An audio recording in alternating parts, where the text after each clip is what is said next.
To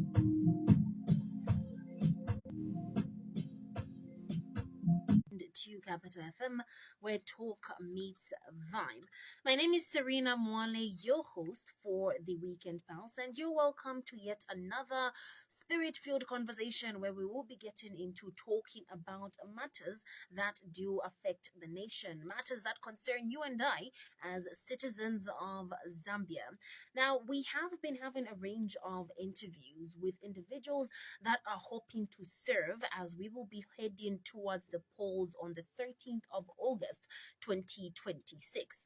Now, today is no different as we do have with us in the studio Council Milner Katolo, who is actually aspiring for the position of Vice President of the Republic of Zambia, and he is actually under the Zambia Must Prosper Party.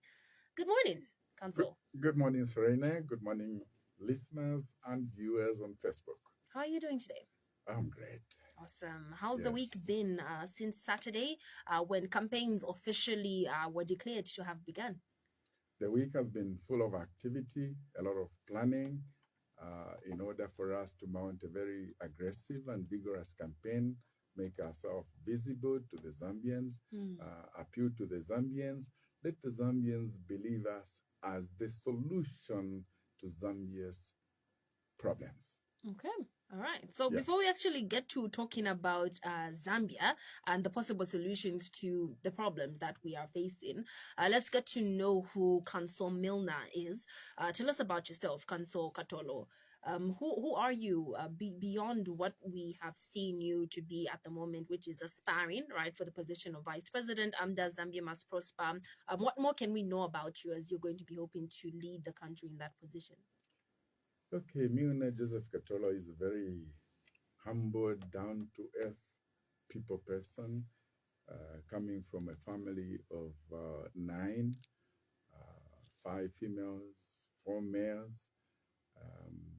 Grew up in Solwezi, born in Solwezi, went to primary and secondary school in Solwezi, worked for the mines for 11 years, then went on to the University of Zambia to study law as a mature student, graduated as the best student of the class, went on to Ziale, and still graduated as the best student of the class. Wow. And got admitted to the bar on 29th of April 2005. Got an award for being a best student for an attachment at one of the law firms in central London. Then it was called Denton's World SAT. It exposed me to the need for law firms to work big, have bigger people. Went on to do a master's in international commercial law at the University of Stirling in Scotland. Graduated with a distinction. Came back running my own law practice, Milner and Paul legal practitioners, a father of 3 children, 1 lady, 2 guys, a father of 2 grandchildren, lovely grandchildren that appear on my profile pic. Okay. So that's about me. Wow. All right. So let's now also get to know more about Zambia Must Prosper for this interview. What inspired the vision for Zambia Must Prosper? We've been seeing quite a lot of your appearance on media, even before you officially filed in your nominations. But tell us about the party. What's the vision behind Zambia Must Prosper? What does Zambia Must Prosper want for Zambia?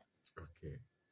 My president, KBF, Kelvin Fuebwed, as is properly known and widely known, sat down and saw that of the so many political parties that have led Zambia and that are aspiring to lead Zambia, there's no one with the manifesto that would stimulate growth in Zambia, particularly in the rural areas that have been marginalized for a long time. How that development should start at the very local level, at the ward level, and grow upwards so as to create this balance between the rural communities and the urban communities. He wrote 2 books about this transformational change. Those books are widely read by so many people, and many readers that have read them have come to a very inescapable conclusion that this is the transformational roadmap for equitable development in Zambia. All right. So it's all about the development of the country. I guess that's what inspired the name Zambia Must Prosper. It Yes, sounds because we believe that Zambia must prosper, right? first of all, the Zambians as individuals must prosper. And when they do prosper as individuals, then collectively, Zambia as a country will prosper. If your citizens are not empowered economically, then there's no prosperity that can come out of them. That will now translate into the general economic prosperity for the country. Tell us more about the vision to empower Zambians when it comes to the development of the country. Rightfully so, if the citizens of a country are able to earn their own money, they have reasonable livelihoods, businesses, jobs, whatever it is, then overall the country is progressing. But the current state that we are in is that the unemployment rate has been quite high. And I know we've been hearing a lot of individuals encouraging maybe the young people or just individuals overall to start businesses. But Kanso, it's easier said than done. Correct. So then what's the actual plan to then empower people with the resources that they need to actually start those businesses and even create more jobs that would sustain the current citizenry? Of course, our population is growing, right? So the plans that we need from people right now are plans that will even help Zambia in the next years to come and not just now. What is the plan from your end? Thank you very much. We as a party, Zambia Must Prosper, came to a realization that bulk of the population of Zambia lives in the rural areas. And these are the areas that are highly marginalized. But these are the areas where you find the bulk of the natural resource that is needed to develop the country. The arable land, the minerals, and so forth. But what they are missing are infrastructure that can help them, proper road network to the market. They don't have electricity.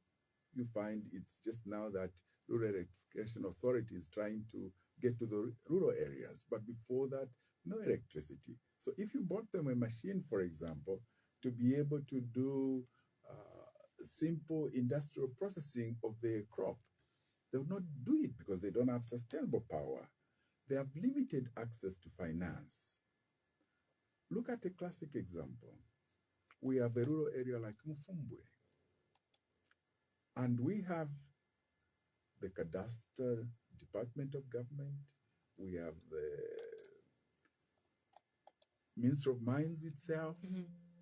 How come they did not know that there are minerals there which required to be exploited in an organized manner? It had to take the people that were so-called illegal miners to be able to do that. And yet, we have these experts. Did the experts go to sleep? And what you see them now doing is some kind of reactionary intervention. Okay.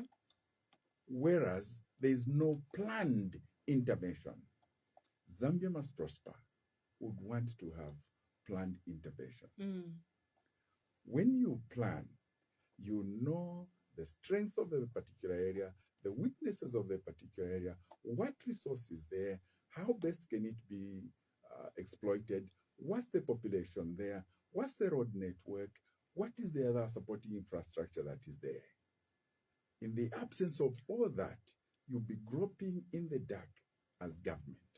Okay. That is why you saw a classic example of a government that is groping in the dark, UPND.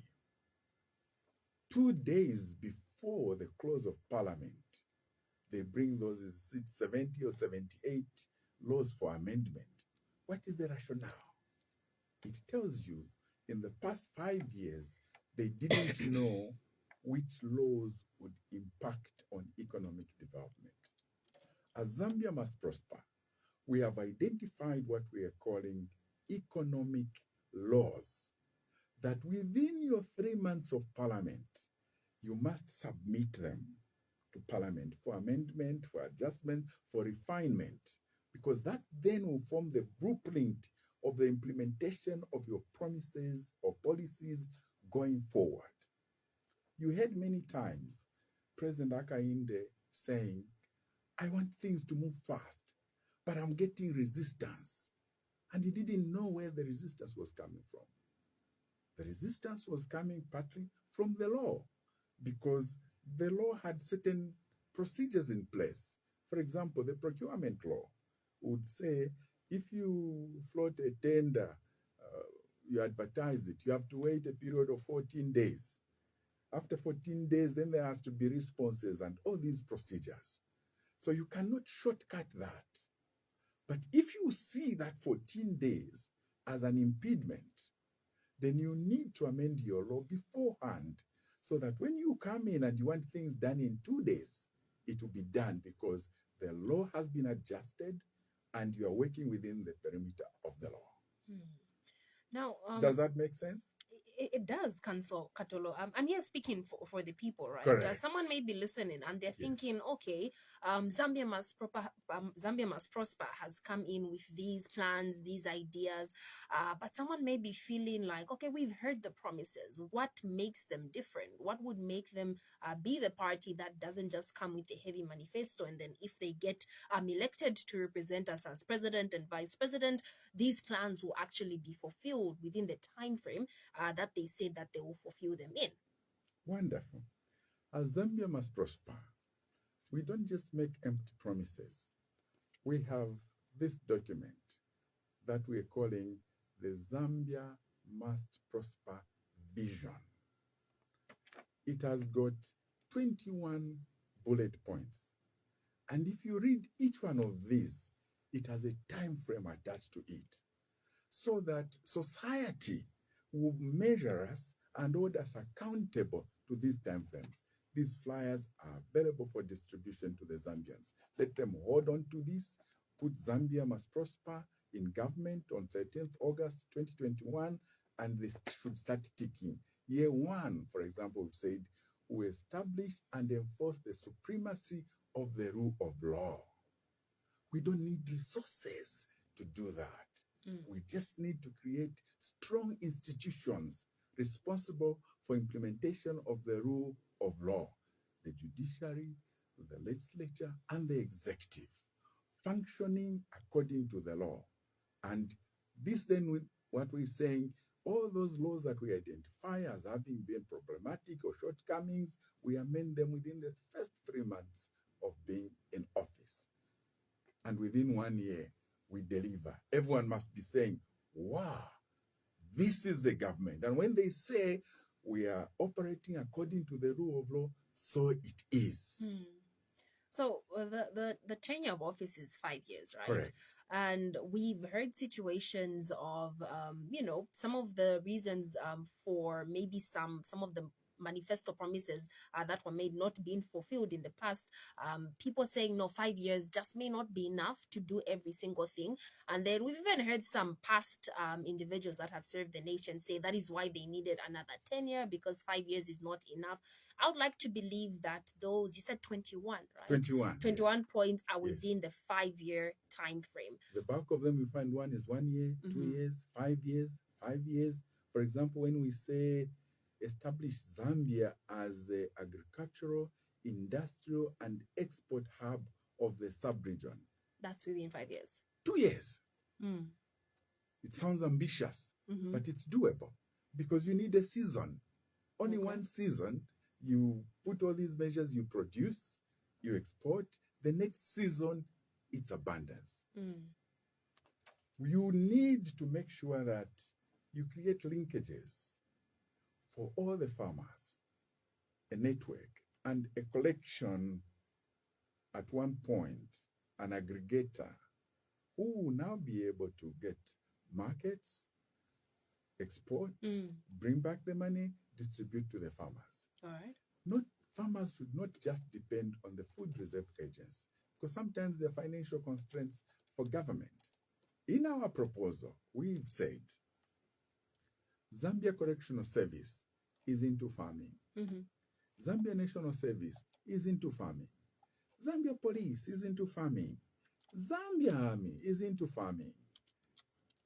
Zambia Air Force is equally into farming. Now, these are 5 big government institutions. If we said the production from these 5 government institutions will go into feeding the nation as food security, they're the ones to feed into the Food Reserve Agency. The rest of the farmers, the small scalers, the commercial farmers, let them channel them to export and help them find markets. Yeah. Simple example. Congo DR, just our next door neighbor here, they're importing their chicken, their beef from Brazil, that far, at a higher cost. If we structured our farmers here to produce economic beef, chickens, and what, the distance is so short, we can satisfy that demand. Same for Angola. The question you ask is, why are we not doing that?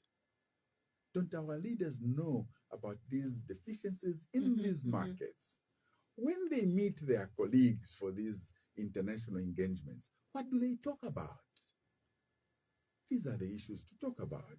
Okay. You need a dynamic and aggressive Minister of Agriculture who, when you put in that position, will not, in any tender that comes, think about what is my cut into this. And this thing of a cut is what has killed Zambia. And the leaders know about this.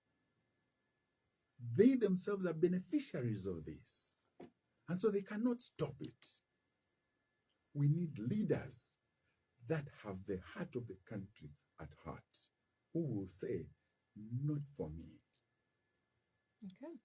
It is for this reason, let me just add, Selena, that we don't have a rigorous mechanism right now that requires every leader at assumption of office, whether PS or what, to declare their assets and do so every year. So when I tell you about going to Parliament, create laws that will create the environment for working, that is one of the laws. You don't declare, you don't get the position. Because we want to monitor you. Are you the corrupt type that will earn money dubiously? If we see that you declared 2 million kwacha as your assets, and within 1 year, you are talking about 45 million kwacha, you must be called without anyone directing. ACC must be able to say, sir, come here. Can you explain how has your income grown so exponentially within 1 year from 2 million kwacha to 45 million kwacha? Can we show us the business you are doing and what? That is what goes to strong institutions of governance. When there is large unexplained incomes coming into your account, there must be DEC moving on its own without anyone asking them, sir, can you explain this? In that way, there will be a guard or a measure of control that everyone would want to refrain from engaging in corruption. So that's a very important point on corruption. But before we dive into corruption, let's just get back to, you mentioned agriculture. Yes, And when we think of agriculture, it's one of the areas that we as a country definitely thrive in. So truly. let's tie that to the cost of living, which Yes. is the issue that any citizen right now would want to hear about from Zambia Must Prosper. The cost of living has definitely been high, looking at the fluctuating rate of the dollar and the kwacha. Currently, we have seen quite decent performance, but then the cost of goods on the market is quite high. Talk about a bag of milli meal, a 25 kg bag of milli meal. We as Zambians, we love our shima, right? And oftentimes when we see that the prices of commodities like that is high and has been high and is not going down, despite of the performance of the kwacha against the dollar, then we're concerned. And those are the areas that we want to hear about. That's where we want to know what is Council Katolo going to do with his presidential candidate when they come into office to ensure that we can see an improvement in the cost of living, that the cost of goods on the market will actually go down. Thank you very much. The simple rule that governs cost of goods is the law of supply and demand. And if you do not have enough productivity in your economy, then it affects the supply. And if the supply is low, then the price will be high.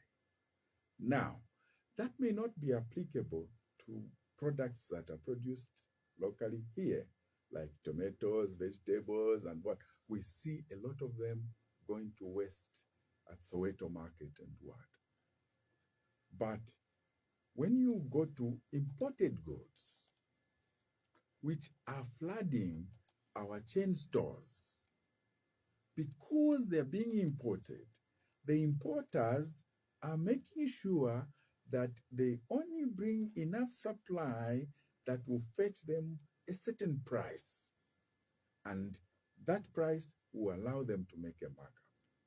So if we have increased productivity, improve our manufacturing sector, we must cut down exports to a minimum 10% in the country. We must be self-sufficient, self-secure, and we will be able to bring down the cost of living. And bringing this cost of living down through increased marketing is not a big challenge. I have demonstrated on a very, very small scale in an area where I'm doing farming in Solwezi. I tell people, if you grow your maize properly and you're able to get maybe 120 ton bags, 50 by 50 kg bags per hectare, a family of 6, strictly speaking, will not be able to consume more than 20 bags. So from your 120, 20 for consumption, 100 is for the market. From that 100, you'll be able to get your money for your fertilizer, for your seeds, and for your so forth. Now, if that is duplicated at every household level, of course, with government support and government intervention, you will be able to make sure that you have enough supply. Just a classic example. A farmer grows 2 hectares of tomatoes and he thinks, I'm going to make money here. Another farmer is doing 2,200 hectares and so forth. And they supply everything at the market. Then they can sell. And tomato is a perishable product. Mm-hmm. Within a day or two, it's rotting. Nothing has been done in this country to say this tomato that is being produced in excess should now be channeled into production of the tomato paste, tomato puree, dried tomatoes, and what. And dried tomatoes are ready for export, and it's on demand.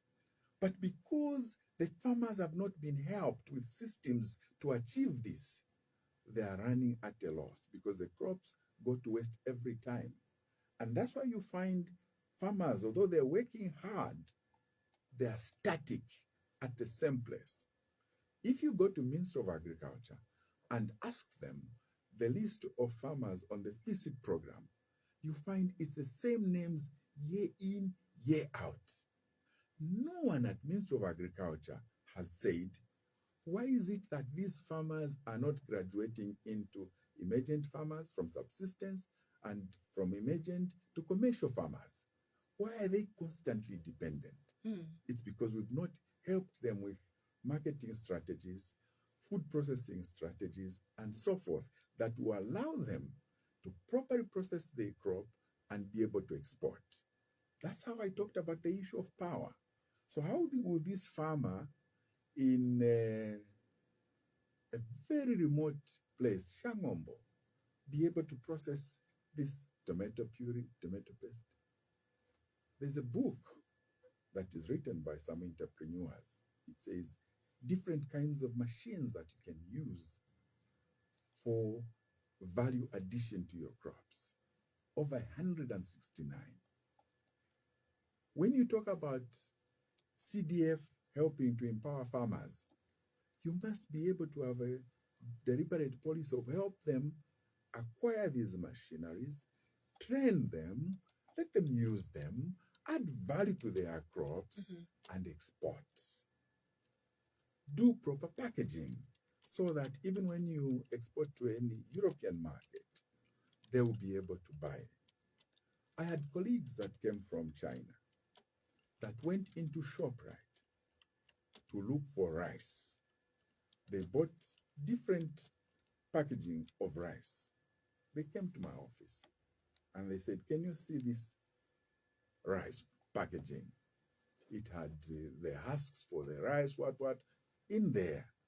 And they said, we have simple machines, which if you are processing your rice, you just pass it through that machine.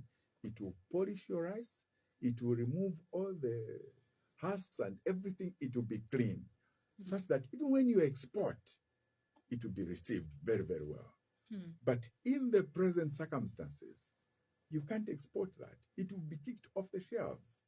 And this is the challenge that we have as far as exporting products from here to international markets is concerned.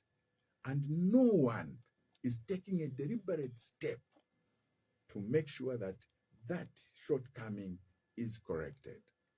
Zambia Must Prosper has identified all those things. So for me, engaging those Chinese colleagues, it shows the vision that we have for the future and what we can do. We already know what is wrong. We already know what must be done to be corrected. And we stand ready to help Zambians move forward, make sure that the cost of living is brought down, the earnings from their production is high, and so forth. Right. Okay. Let's get to corruption. Yes. It's a very bad vice in that when there are corrupt officials in these critical positions, then the development or even the funds that are meant to benefit the citizens don't actually get to the places they've been allocated to. They don't get to the citizens that are supposed to benefit because there's something going on somewhere along the process. And then at the end of the day, there's not the development that we, the citizens, would like to experience from the government of a day.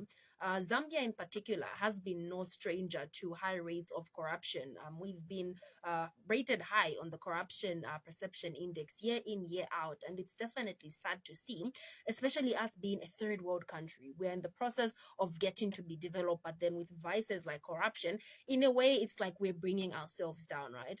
You have quite openly criticized the aspect of individuals who have been found wanting of corruption, not actually being taken to jail. And in some cases, we see some of these situations grow cold because we want to hear that at the end of the day, someone that is being suspected of being corrupt, we see out the full story. We are told what is happening, but we've seen some cases go quiet. We don't oftentimes get the reason, but we do hear of these cases. You are in the legal field, and I feel this is definitely an area that you would be able to advise us on. And also in your role as aspiring vice president, what would you do to ensure that if Zambia Must Prosper leads the nation after the 13th of August, August, we are actually going to see corrupt officials being brought to books and taxpayers' money being returned? Thank you very much. You will recall that just when UPND got into power, I recall very well, there was an issue of Mukula scandal, that certain trucks were seized, they were transported to Lusaka with police escort. And when they got to Lusaka, everything just went quiet. Honorable Doreen Mwamba was the one spearheading that so-called discovery of illegal Mukula trade. What happened to the trucks? No one knows. What happened to the logs? No one knows. Was anyone prosecuted? Not to my knowledge. And these are issues that raise high suspicions of corruption. The next incident that we saw was of the Sujilite. Sujilite illegally moved from Luapula, trucks seized in Kabwe, parked at the police station in Kabwe, disappearing mysteriously from the police station in Kabwe. What happened next? No one knows. And if you can have, just on those two incidents, leaders coming up and saying, we are fighting corruption, they need to explain to the nation what happened in those two incidents for you to convince us that indeed you are fighting corruption. If you listen to me in the opening remarks, I said it is difficult to fight corruption if the leaders themselves are the ones busy cutting cuts, benefiting. So they will give a lukewarm attitude to corruption that is within them. But you will see a lot of aggression to what may be perceived as corruption from those who are on the outside. It should never be like that. It must never be like that. Whoever is involved in corruption, whether from within or from outside, must be dealt with. Okay. I once listened and had a chat with President Fred Membe. He was giving an example of a situation where you send 50,000 kwacha to the officials for party activities, and you'll be lucky if 2,000 kwacha reaches the final destination. In between here, people have helped themselves to that money. And this is not unique to political parties, but even government. President Hakainde Hichilema once went to Solwezi. He had a rally where he was even supposed to receive defectors. And he stood up to say, you people, you must be very happy now. We have brought CDF and increased CDF. The public reacted. We don't see it. Where is it? The president was so upset that he even failed to greet those people that were defecting and left in a hurry because it was embarrassing.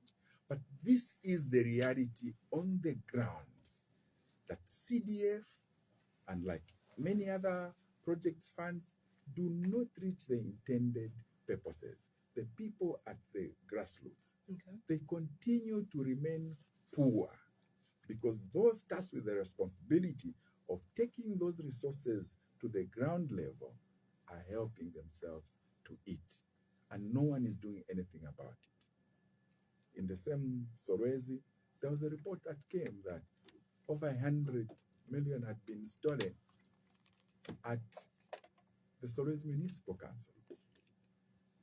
17 people identified, suspended.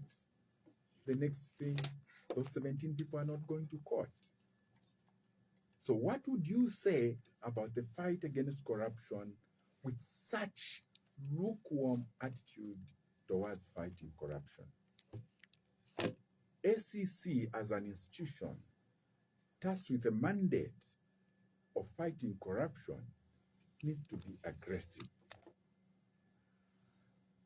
In other jurisdictions, you have what are called mystery shoppers. So SEC can employ what may be called mystery shoppers, who, for example, go to Ministry of Lands, show that they're either applying for land or they want to process a title. And when any of those officials say, okay, we can work on this, but if you do this, they must capture that, and SEC must move in. That will be one of the quickest ways of fighting corruption, whether it's against the police, against Ministry of Lands, against judiciary, and so forth, because those people will not know who they are dealing with and will be able to capture a lot of culprits. And when you do capture them, me speaking as a lawyer, we depend on evidence. So if I've captured, for example, a video recording, nicely done, that shows this person asking for bribe and what, and maybe I've got some marked money, which I give. When we go to court, we don't need 1 week to conclude that case and finish it and send that person to prison. Okay. But you find prosecutors will come with a lot of unnecessary evidence, and yet the issue is so narrow and pointed to secure a conviction within 1 week. If you go today to the magistrate's court, there was Starter Instrument number 10 of 2024 that was enacted to expedite financial crimes cases. And there was this big announcement made that cases will be concluded within 5 months.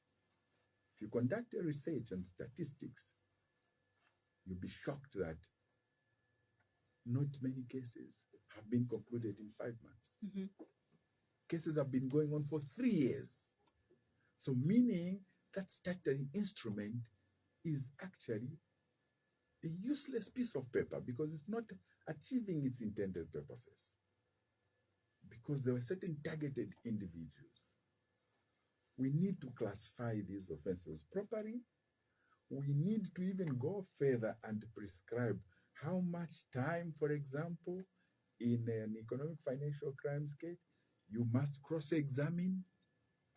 Because if you allow me to just cross-examine, I can have a witness for 3 days on a row because I want to beat the 5 months my client has instructed me. But if you time all that, then people will be focusing on the real issues, and within record time, you achieve the intended desire. As Zambia must prosper, we don't intend to have a lukewarm approach to corruption. It will be very, very aggressive. And anyone who thinks that they can hide will be in for a rude shock. We need all the monies going to government coffers, and those monies being used for the development of Zambia so that every Zambian, and I mean it, every Zambian must see the value of putting in a government in power. We want, when Zambia must prosper comes to power, the Zambian must say, wow, and you people, where have you been all this time? We want the ordinary person on the ground to be able to receive the benefit of voting for a government in power. And Zambians, I assure you, mark this day, mark my words, and hold us accountable to our word. So when it comes to corruption, it's true on that one. we need to talk about also the structure of the legal system. And perhaps as we touch on the legal system, we can also maybe touch on how one of the things that citizens have definitely felt could be improved, and this has been for years on end, is the speed at which our legal system handles some of these cases. And I think we've seen some of these cases grow cold because of how our system operates. You know, you're in the legal field, and I've done my fair share of learning about the legal field, and it does take quite some time because we have a load of cases. What would Zambia Must Prosper do to ensure that the legal system as well is favorable to actually bring some of these people to books? Because the sooner they are actually prosecuted, the sooner the funds that were actually misused and the funds that were stolen can be returned to the people, can be returned to the right areas that they're supposed to go to develop the country. What structure would you do to just improve that system to ensure that away from that, even the average Zambian citizen who maybe has been involved in a case of injustice can actually seek the justice that they need, and they can feel that they can trust the legal system in Zambia? Yes. So one of the things is a serious reform to the criminal justice system. This is not to say the civil justice system is perfect. It also needs reform. Mhm. But as far as criminal justice system, which deals with issues of corruption, we need what is called a turnaround time. From the time that a complaint is made to the police, they need to have a time to conduct investigations. They need to have a time within which to effect an arrest. They need to have a time within which to present the case to court.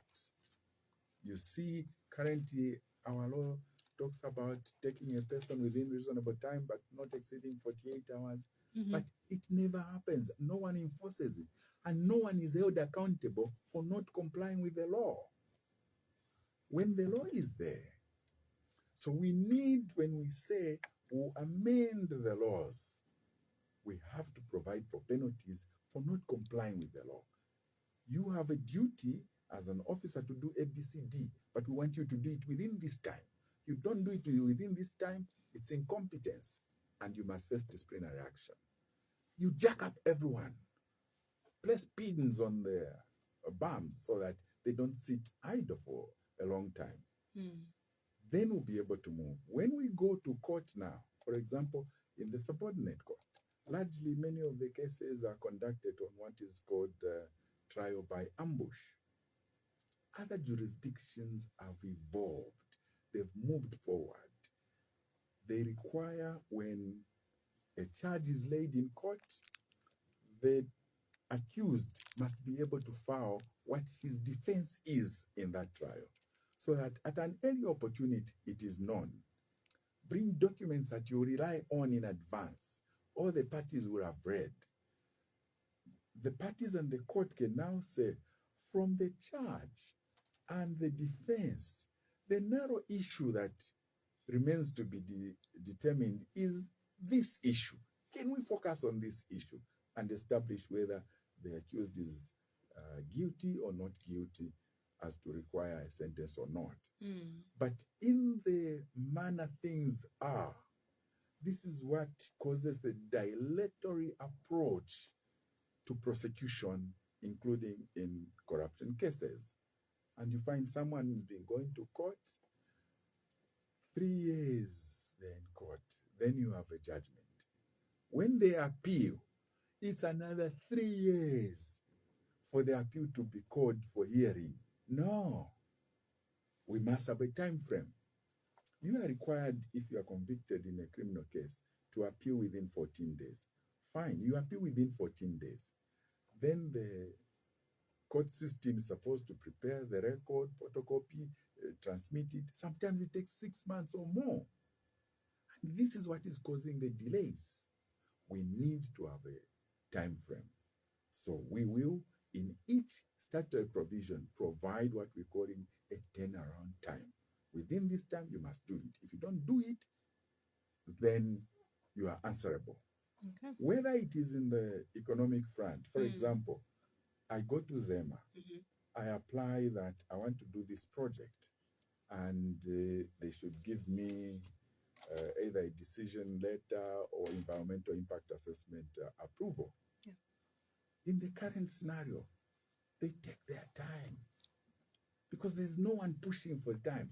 Now we have to say, when this application is done, your scoping, your evaluations with the communities and what must be done within 3 months. Within 3 months, you must make a decision. You don't make a decision, it will be deemed that this has been approved. Let the investor or whoever it is proceed with the works. People must be able to work and earn the money that they are getting. Okay. So just let's put a pin in that one and take a short break. Allow listeners to be a part of the conversation. You can join in by sending in your message or a message on WhatsApp using the number 0773 792 475. That's 0773 792 475. We are in the studio with Council Milner Joseph Katolo, and he is aspiring for the position of Vice President of the Republic of Zambia, and he is running under the Zambia Must Prosper Party with KBF. Right, Mr.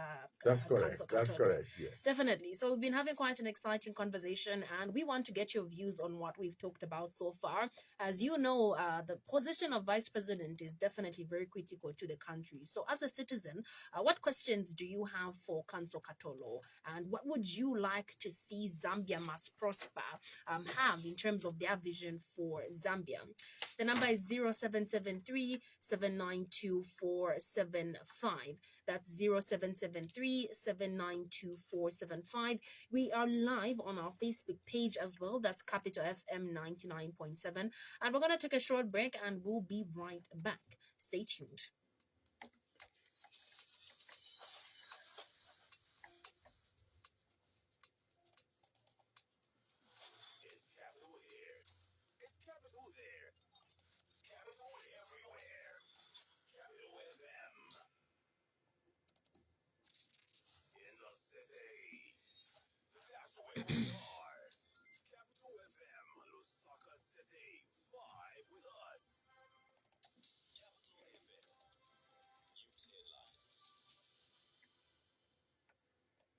Good afternoon. You're tuned in to the news headlines on Capital FM at 12 hours. My name is Serena Nakamboamwale. Police in Lusaka have recorded a warn and caution statement from a former Zambia intelligence chief, Xavier Chungu, in connection with alleged communication of certain information contrary to Section 4, Subsection 1 of the State Security Act, Chapter 111 of the Laws of Zambia.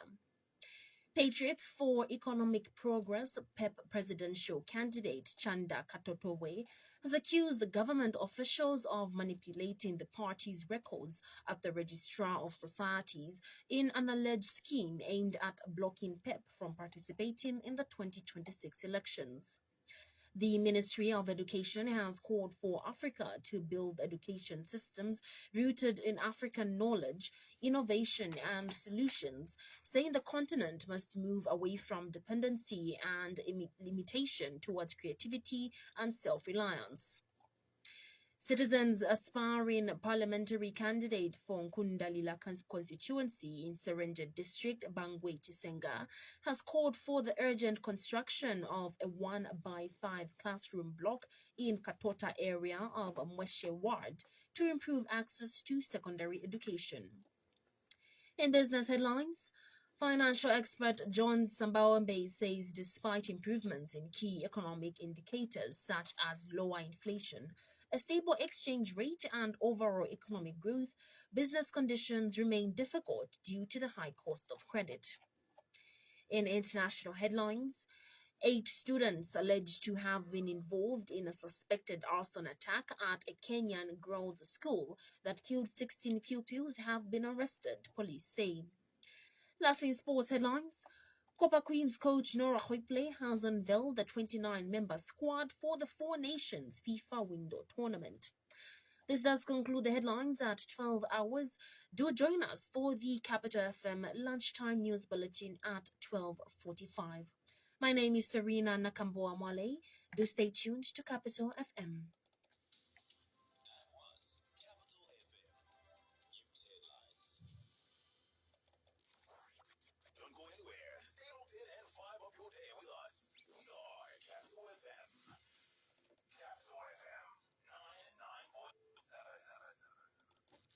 FM, the city's real soundtrack. Here, conversation dances.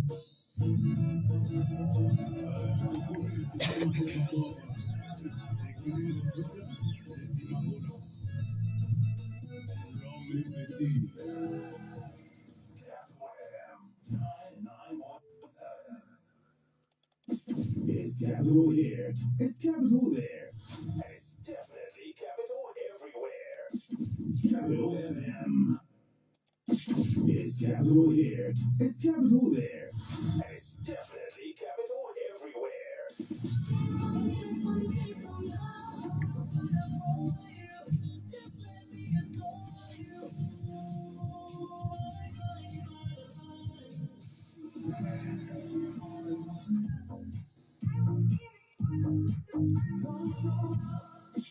Capital FM.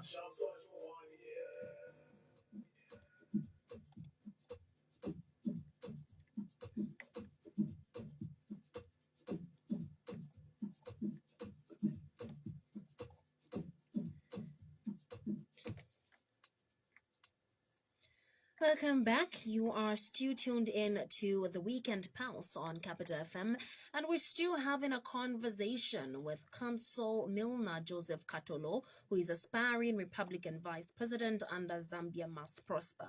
We've touched on quite a lot of issues or critical matters that we need to know about as citizens of the country as we're going to be heading towards the polls on the 13th of August. You know, you still have time to join in on the conversation by using the number 0773 792 475. Council, we've touched on quite important issues, and we're not done yet. As 1 hour is just not enough time It's for actually conversations. too little a time. It's too little, Yes. right? But I know we'll be having more of such conversations as we do push towards August. But for now, let's see what more we can pack in these few minutes that we have left. Now, just zeroing in on the actual position of Vice President, which we know is the position you are aspiring for. According to the Constitution, Article 110, we know of the functions of the Vice President. One of the most critical functions under that article is to oversee the Disaster Management and Mitigation Unit. A very important unit in any country, and we are a country that have faced our fair share of disasters, and from time to time, actually year in, year out, we do have those disasters that we usually expect. For example, things like flooding during the rainy season, things like cholera outbreaks, which because of the flooding, we do tend to have. So there's these issues that that particular unit oftentimes has to manage. And I'll take you to something that you did mention as you were giving us your intro for this interview. You talked about not being reactive, right? And instead being proactive. We did see the Disaster Management and Mitigation Act actually being revised this year. And the whole point of it was because I believe our lawmakers understood that that unit has been more reactive than proactive. And with disasters, you can't wait for it to happen to actually take action. But unfortunately, that's what we've seen. Oftentimes, we do have to seek assistance from different organizations, financial aid, which is fine. But then it's the fact that we do see a number of deaths happening because the nature of the unit was that it was more reactive. I would like to know, since this is one of the units that if you do get elected into the position, you would have to handle, how would you ensure that we do better in terms of managing some of these issues like cholera outbreaks and flooding, that we don't just wait for people to be displaced, for people to maybe die and be sick in hospitals, and we actually have the solutions ready as a country and as you would be in the government of the day. Thank you very much. You've touched on a very important point, and I recall talking about this once on Diamond TV. That we have a protocol, if I'm not mistaken, it's a Bangui protocol that says every government must have a provision of 15% in its budget to cater for such emergency outbreaks and so forth. And I analyzed the budget that was for 2024. We were at about 9%. So we're falling 6% short. And I said, I dread to think about an outbreak of cholera in Zambia. it didn't take a month. Cholera broke out. And the government was now running in panic mode to find these resources when we could have planned for them. And in that planning, it's not just to wait for the pandemic or epidemic to break out. It's intervention measures that would prevent that. You saw the terrible flooding in Kanyama, and people had to leave their homes, and the president was now going there, walking in the water. Come on, you don't have to walk in the water. Plan in advance for how that water will be drained. So it's a thing that was done for that short moment, and they didn't finish it, and rain season come, and same things over and again. We can't continue working like this. That is why that office of mitigation unit must be filled with experts in meteorology, climate change, and all that, who should be able to give you in advance that the projection for the year as far as rainfall and what is this. And with the rainfall comes with it flooding and so forth and so forth. Then you plan. We have, and I'm sorry to say this, but I don't make a serious apology. Towns in Zambia, municipal councils, without sewerage disposal system. So people use either pit rattlings or septic tanks for sewerage disposal. And where does all that go? It goes into the ground. Then they have boreholes there. They have shallow wells. So the contamination in the water that people are drinking is scary. But you don't see even a proper segment of either capital expenditure from central government or CDF saying we are making a deliberate plan to create proper sewage disposal system with a treatment system that will be able to purify that water to a stage where it becomes as good as drinkable water. Those systems are there. It has never been done. But it can be done because I know at the water headquarters, they call it Bethel, they have such a system where the sewerage water is treated, purified, cleaned. Our water and sewerage entities only think about pumping water from Kafue River, which may be contaminated with the arsenic chemicals from Chambishi mine and what. They don't even check, pump it to the people, issue a bill. If people haven't paid, go and close them up. But what type of water are you giving the people? Whether it's from Kafubu, whether it's from the Kafue River. Now, the office of the vice president must be key in coordinating all these activities that will now adversely impact on our budget. I have a very, very sad story for Lusaka.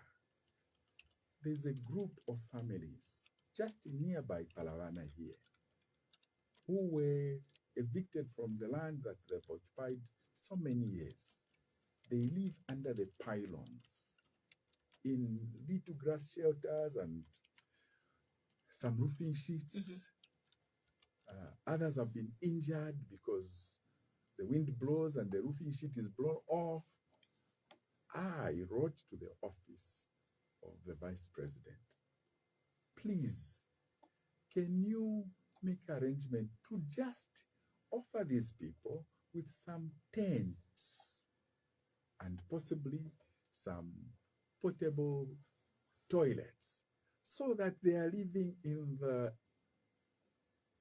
what you may call a bit of humane environment. But they don't have toilets. So the fecal matter is disposed of in the bush. And when the rains come, it goes into the streams, eventually gets into water treatment plants. And what are we doing as a country? And this problem has taken 3 years to resolve. I engaged From outside, coming into the country, you see tents being supplied at supersonic speed. Why are we not doing that for our own people? So me coming to that office, I have to make sure that we take care of the needs of our people, help them deal with issues of disasters when they do come, but more importantly, work at mitigation measures to avoid this. Yeah. So many councils have procured um, equipment like graders, bulldozers, and what have you. Opening up drainage here in Lusaka and any other that are prone to flooding shouldn't be a big challenge. The Americans came. They demonstrated to us what can be done through the Millennium Challenge. They dug all those drainages coming all the way until Ngwerere and so forth. What does that make us look as the people? That we don't think we can plan?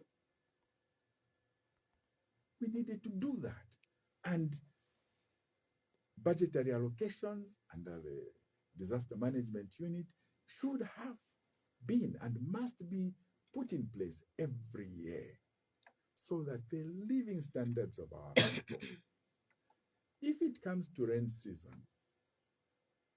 just take a walk to either Chiboria or John Leng or what, you will cry. The biggest problem is that our people who are occupying these offices, they don't even take what you may call surprise visit to these and find themselves for themselves what is going on. They are comfortable living or sitting in the offices and they depend on upward feeding. You can't be effective as a leader. Get first-hand information on your own. Do surprise visits. We saw in the times of President Chiluba and President Michael Sata, they tried to do that. They'll just bring a surprise on UTH and find people are hanging jackets on their chairs. They are not there. Maybe it is lunch hour where they should finish at 14 and start work. 14:30, they're not in the office. We need a lot of that. And it should not just be at the level of president or vice president. Where are the permanent secretaries? Where are the ministers? They are there to supervise the people, and that's part of the supervision. Yep. But if you're not doing that, you are content sitting in your office, driving from home, tough luck, you will not change anything. You will not improve the lives of the people because you do not know what the people really need and what they want. The people are wise enough to even provide you with solutions of how to deal with their challenges. But if you don't interface with them, you have a problem. You will see more often than not, the president or vice president may visit a province or a town. And at the high table there, it's all these people that he always meets in Lusaka. The ordinary people are seated there. And the security people don't even allow them to come close. Come on, security, do your job, but help me interact with my people. Let me hear for myself. What challenges are you having? Let me talk to an ordinary person. And if you can't provide security for me to talk to an ordinary person, but you better cut me off from talking to them, then you're not doing your job. Okay. So, just in the interest of time, there's something really critical we do have to touch on as well, which is on electricity. This has been one of the areas that, as a country, we do have. We've had periods when we've been suffering load shedding. Yes. Quite recently, actually, we don't need to even look too far back. We did have really critical periods of hours of load shedding. Yes. This in a way ties somehow to disasters because then we also had a drought, right? And then water became an issue. So it's a cycle that we have seen, because we know that we do have the dry season in the country, which does last quite a long time. Also taps into issues of climate change, which has been affecting not just Zambia, but many other countries. But then as a nation, we need to be prepared for such issues. So when it comes to energy, we are heavily reliant on hydroelectricity, which is one of the reasons why during that period of drought, we see that electricity becomes a problem. And during that period, businesses suffered. It was quite tragic. People had to find a way to be sustainable and still make money in the conditions that we were in. And I just think it really hit a lot of people, cancel, in that people just realized, wow, the nation can stop when there's no electricity, because Yes. every single business needs electricity to function. Right? Look at us right now in the studio. We wouldn't be here if we did not have the means of electricity. Correct. We would like to know Zambia Must Prosper's plan when it comes to electricity in the nation. Okay. I would tie that to infrastructure. Mm.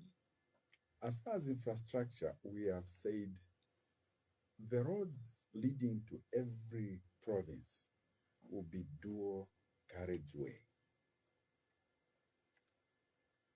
And in these dual carriageways, we are going to have street lights with solar power. Now, because there will be so many, and these lights will just be consuming a little bit of that power in the night, we will now establish reservoirs or power banks, as it were, that will capture this power, store it, and feed it into the national grid.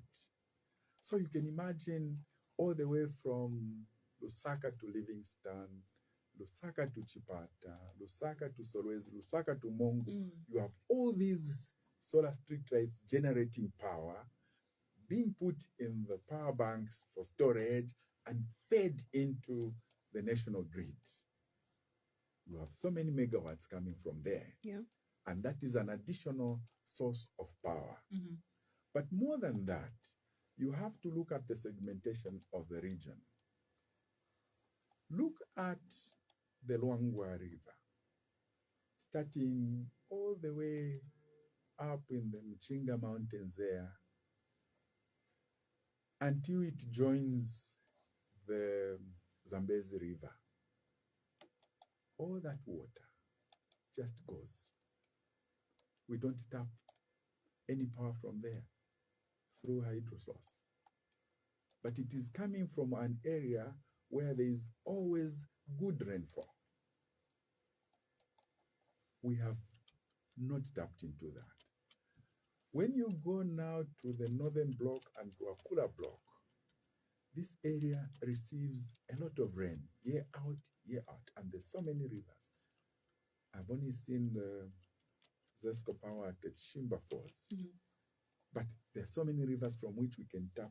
Even if you are just producing 20 megawatts and what, it is adding up to the national reserve. So as far as hydroelectricity, let's tap that. When you go to the Kabompo River, there is only one hydroelectric power, and yet the Kabompo River carries so much water that it feeds into the Zambezi, but we only have one. We have rivers like the Mutanda River in Northwestern. It's a big river, runs all year round. No source of power. Mm. And we seem to have a shift towards solar power. While it is good, I thought that government would have done something better. Because what we have done through solar power is that there are very few entities that are producing the solar panels and the solar batteries and all those things. The bulk of it we are importing. So the more we import, the more capital we are externalizing to China and other companies.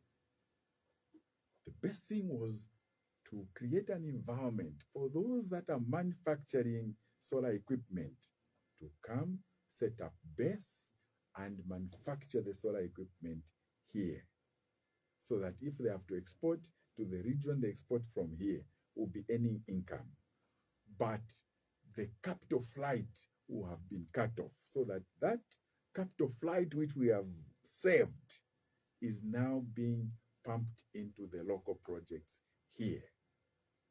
You heard the FIC report of saying so many billions of dollars have even been taken out of the country. And this is through the banking system. And FIC is giving you a report of things that have already happened. Where is their proactive approach? Because they are the supervisors of the banks. When they see this, why don't they stop? What have they done to the banks? Have they followed up those customers that sent money out, which they are calling illegally? Nothing. We don't need institutions like that. We need aggressive institutions. Okay. That, when I come to what I said earlier, proactive. They know the trends, they monitor every day. And who are these people that are in the habit of sending out this money? Call them, have a chat with them, and find out. So those are measures that can be taken. But for us, as far as power is concerned, we want to encourage a situation where individuals that have the capacity to generate power, whether hydro, whether solar or what, are encouraged with a lot of support, loans at concessional rates, so that when these are producing power in their own locality, they'll be able to feed to the local people. And that reduces the burden on government supply from ZESCO, so that supply from ZESCO is primarily focused to industries, so that we don't have a situation where industries are being shut down for 12 hours, there's no production. Many companies went into huge losses during that period. So we must be able to guarantee power for industry 24/7 by hiving off certain consumers, those that are able to generate locally on their own, encourage them. Then where we are able to put additional production capacity, we do that. But I'll tell you that it was like a miracle. From nowhere, we stopped having power outages. What has happened? How have they done it? What big supply of power has come on board to resolve this problem? The reality is that the export of power to neighboring countries that was going on was just stopped or reduced to create a stability in the country, that now there's power stability. Immediately after election, I am sitting here before you. Are we saying that it's a strategy? It is a strategy. Okay. That's what I'm saying. What major source of power has come to cushion that impact of power outages? None. Okay. There are a few small ones that have come with 380 megawatts and what, but those are not enough to wipe out power shortages. If you see them after elections, then you agree with me that it was a strategy. Wow. So much to touch on, but we're out of time for today. Sorry. But we'll definitely have more conversations like this one. So for our listeners, you can definitely tune into the Weekend Pulse every single Saturday at 11. But I would not be doing justice if I didn't get your closing remarks from today's program. We haven't touched on quite a lot, but from what we've touched on today, what would you like our listeners and our viewers to walk away with from you today? Dear listeners, Zambia must prosper, must be your household name. It is a party that is geared to turn around this country and bring in the fortunes that you, the citizens, have been crying for. Be it economic empowerment, is it marketing, linkages, and so forth, quality education. We are here to provide it. Trust us. With President Kelvin Fubebwadia, the game changer, we are here to change the game. and make you people, for the first time in over 62 years of independence, to say, wow, now we have leaders that can work for us. Thank you. Okay. Well, thank you so much for coming through. And for our listeners, thank you for being a part of the conversation. Thank you to our viewers as well. This has been the Weekend Pulse, and my name is Serena Mwale. I'll be with you again next week, Saturday, 11 hours. Be a part of the conversation, and let's get to engage on conversations that are shaping our nation. Bye-bye for now. Bye. Thank you. Thank you.